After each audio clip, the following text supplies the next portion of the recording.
As we have all seen, Japan nearly shocked Brazil.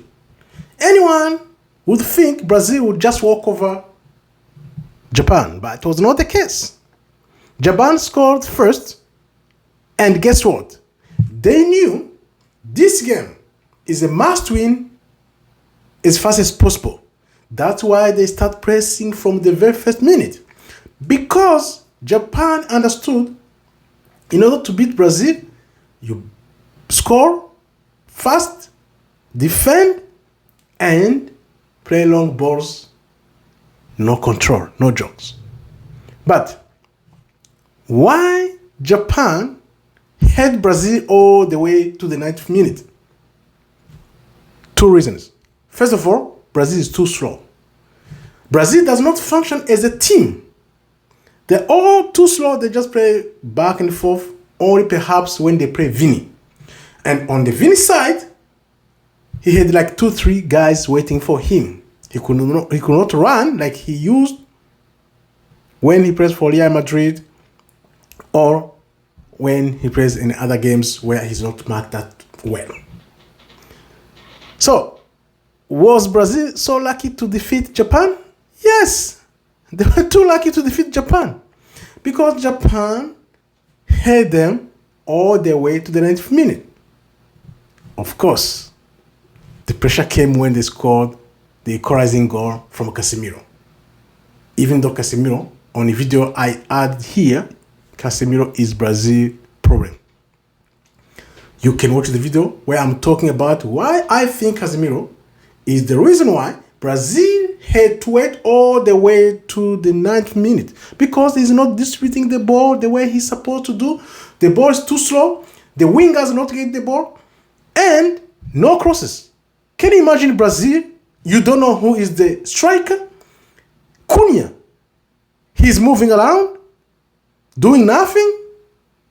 When Endrick came in, that's when you saw some changes because Endrick is moving around. Because, of course, Endrick is not being given enough time. Therefore, he's not adapting to the game. Because that guy, he's a 1-2 guy. Where he moves, when he gets the ball. But, of course, because he doesn't play with them so much, you see that he's not very familiar with the rest of the team. Now, did Brazil survive Japan? Yes, big yes. Because Japan had confidence they could defeat Brazil. Why? They know they studied Brazil and realized this team is too slow. This team is coming to show off. So how do we beat them? Pressing from the very start. Pressing. And it worked until they got perhaps a little bit tired and Brazil somehow understood that Cunha had to go out. Endrick came in because now all focus was on Vini. Endrick is in. Japanese guys knew Endrick could be dangerous. That's why they shifted a little bit towards Endrick. Therefore, Vinicius was a little bit free, could move the ball around. Right, you see? And of course, Martinelli came in. Now they have to focus on 3 guys.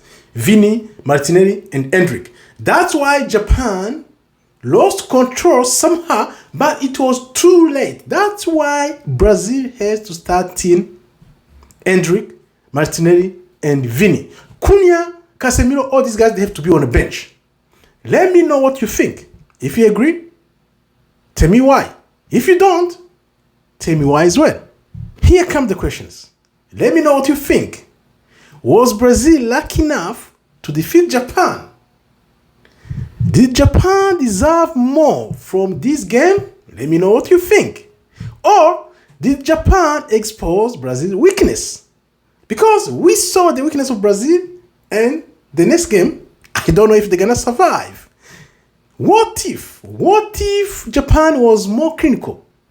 Could have defeat Brazil? Why not? They knew from the start, they have confidence they could defeat Brazil. Let me know what you think.